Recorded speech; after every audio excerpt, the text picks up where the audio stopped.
Tu orang mukmin yang hebat. Orang mukmin dia apa?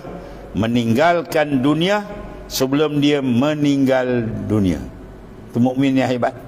Dia meninggalkan dunia sebelum dia meninggal dunia. Ya. Kalau dia tak tinggalkan dunia tinggal dia. Tu memang nak mati je. Dia tinggalkan dunia sebelum dia meninggal dunia. Dia bersedekah sampai kaya. Ya, bukan dia dah kaya baru nak sedekah.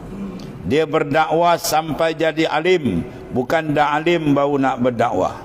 Maknanya dia berdakwah sampai jadi alim. Banyak tunggu dulu. Ilmu dia banyak, persen tu naik ketika dia mengajar. Sampai ilmu tu bertambah. Tu. Bukan nak tunggu alim baru nak sampai, ya.